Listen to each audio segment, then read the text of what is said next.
santri berkontribusi pada pembangunan nasional, sudah saatnya kaum santri bersama-sama untuk memilih santri.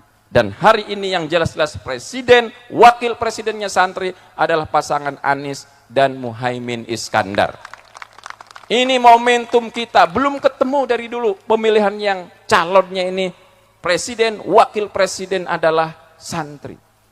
Sudah saatnya kita bersatu padu. Kita tahu tadi disebutkan jumlahnya ada 4 juta lebih santri aktif. Dia punya orang tua, ada ayah, ada ibu. Kalau ayah ibunya saja bersama-sama memikirkan masa depan anaknya, sudah ada 12 juta anak, ayah, dan ibu. Itu dari santri aktif itu. Belum kakak, adiknya kalau mikir, ini masa depan anak kita harus lebih baik. Anak kita santri, maka pastikan kepemimpinan nasional ke depan adalah santri. Belum lagi santri yang tidak aktif, yang sudah alumni, sudah jadi kiai, sudah jadi ustadz, atau dia berperan dalam masyarakat, jumlahnya puluh juta. Kalau kita hitung minimumnya 15 juta, dia punya istri, punya anak. Kuat sekali santri ini. Mungkin ada 20 juta sampai 30 juta.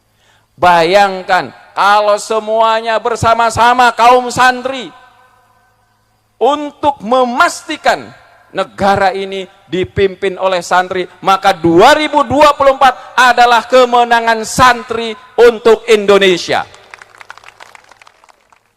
Bayangkan kalau santri, wali santri, santri alumni dan keluarganya semuanya sepakat, ayo kita pastikan pemimpin negeri ini dari santri, maka pasti negeri ini dipimpin oleh santri.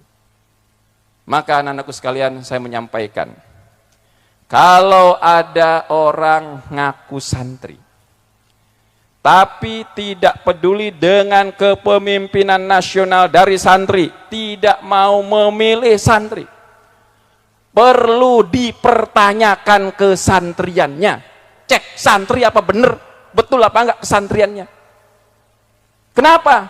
Karena mengherankan, kok santri tidak peduli dengan kedaulatan santri. Santri tidak memiliki keinginan untuk menjadi agen perubahan. Ada orang, saya santri, tapi tidak mau menjadikan santri sebagai pemimpin, maka yang harus dipertanyakan adalah kesantriannya. Aneh buat saya. Kita sudah muak, kita sudah capek melihat kaum santri, kaum pesantren hanya dijadikan tunggangan saja. Hanya disuruh mendorong mobil mogok di dalam pemilu dan setelah pemilu ditinggalkan. Sudah saatnya kaum santri nasional kita bersatu padu memenangkan pemilu pada tahun 2024. Jadikan Hari Santri sebagai momentum kita bangkit, meraih kesuksesan, meraih kemenangan, meraih kekuasaan. Karena tujuan dari kekuasaan kita itu adalah kemaslahatan. Tujuan kekuasaan yang kita ambil adalah keadilan. Tujuan yang kita upayakan dalam kekuasaan ini adalah bagaimana rakyat merasakan kesejahteraan. Kesejahteraan dan keadilan ini adalah sebuah keniscayaan yang tidak bisa ditawar, dan itu hanya bisa dilakukan oleh kita untuk menegakkannya kalau kita memegang tambuk kekuasaan. Kalau kaum santri berkuasa, insya Allah akan menegakkan keadilan sebagai perintah dari agama, i'dilu huwa aqrabu littaqwa. Adillah kalian semuanya, karena keadilan itu mendekatkan kepada ketakwaan.